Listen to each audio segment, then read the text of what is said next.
Okay, welcome. Today we're going to talk about St. Mary's Cathedral and St. Michael's Church at Hildelsheim. Um, this belonging to the Romanesque art period.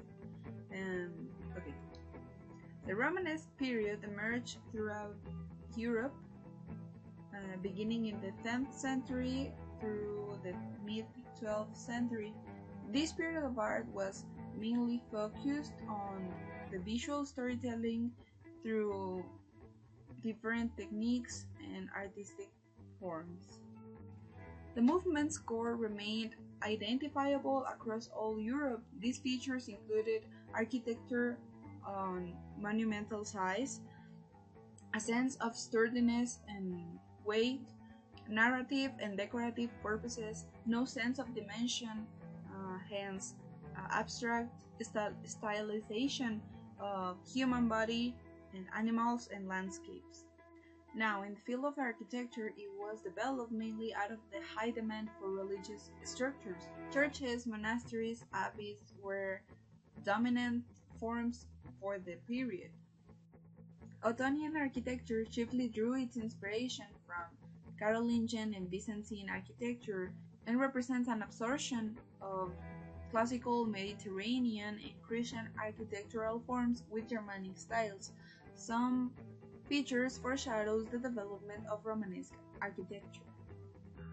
In these particular cases of Romanesque architecture, cathedrals were popularized and become symbols of civic pride and religious devotion.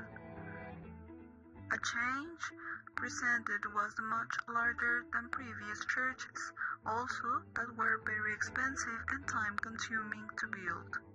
Romanesque architecture also transitioned from wooden to stone roofs, an evolution on walls, windows, and now on a roof vault, this helping to support some of the weight of the roof, also using stone to carry sound so services can be heard even in the back of the congregation.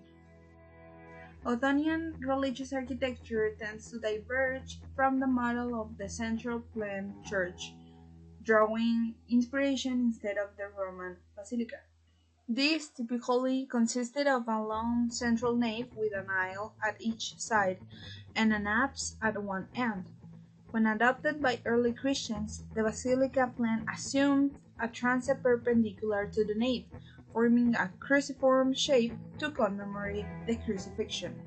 A hallmark of Ottonian churches was the westwork, a multi-story entrance tower at the west end of the church, symbolizing both religious and secular authority. The westwork often housed chapels and royal viewing galleries. This feature was later adapted and further developed in Romanesque architecture. The Abbey Church of Corvey, early 9th century, expanded under Ottonians, still preserves one of the best examples of an early westwork. Most Ottonian churches make generous use of the round arch, have flat ceilings, and insert massive rectangular piers between columns in regular patterns, as seen in St. Cyriacus at Janrod and St. Michael at Hildesheim. St. Michael's at Hildesheim is one of the most important Ottonian churches, a double choir basilica with two transepts and a square tower at each crossing. This layout can be seen from the exterior of the building.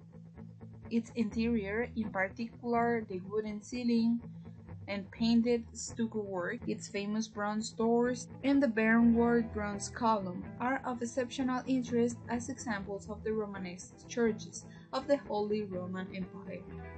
There are noticeable all the Romanesque architecture features inside the building, such as we already mentioned, the rounded arch doors, windows and arcades, also small windows allowing only narrow openings for light, flat wooden ceilings, a column pier alternation. Also, an horizontal emphasis, where the layout is compact and geometric, giving a sense of calm order.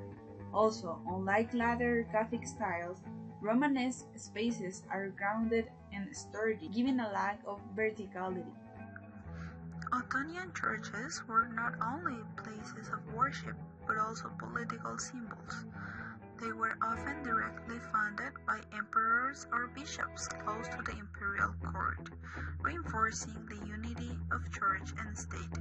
Many Ottonian rulers saw themselves as successors to Roman emperors and used architecture to assert divine authority on earth. Now, commissioned by Bishop Bernward, wanted a Benedictine monastery to be constructed on a hill linked with the Archangel Michael, just half a kilometer north of the city walls of his seat in Hildelsheim. The structuring of the church began in 1010, and the unfinished monastery was dedicated to Archangel Michael on Archangel's feast day in 1022 by Bernward mere weeks before his death. These incredibly detailed doors depict 16 scenes in total, begin with the scenes on the left with stories of Genesis, and move into New Testament depictions on the right.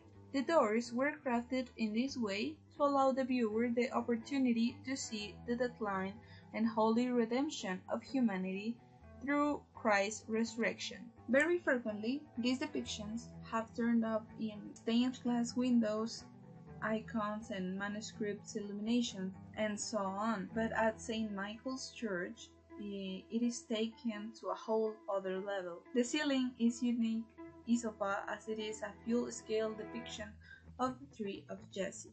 This monumental work measures 27.6 by 8.7 meters and consists of 1,300 oak boards.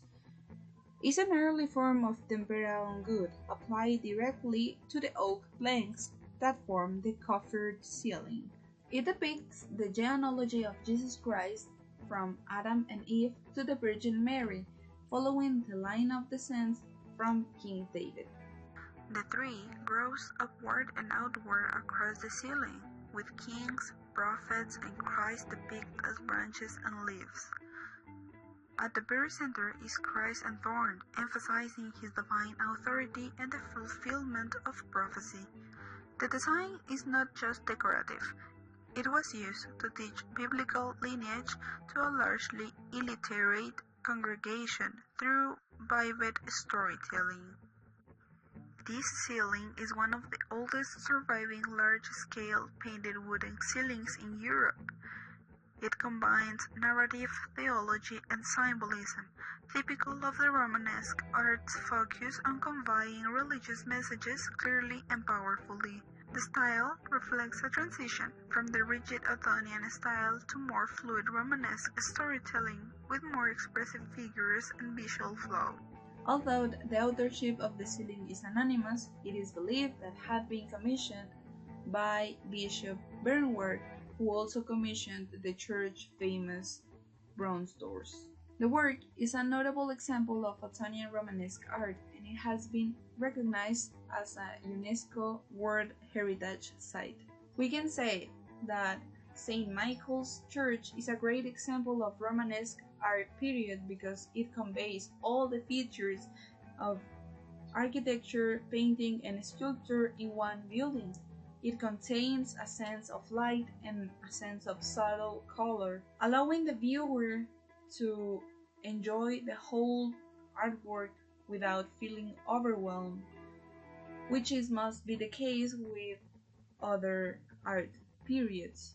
Well, I really enjoyed this research because it involves a sense of creativity in the ceiling, and the color of the domes is my favorite, and doing that, unbreaking the rules of the period is amazing. Also, knowing that Romanesque and Gothic movements have developed at the same time, it allows me to prefer Romanesque over Gothic style, probably because it is not as overrated or cliche, because there are still a lot of underrated Romanesque architecture works, and that is inspiring. Just tell me which is your favorite and how do you feel about Romanesque art.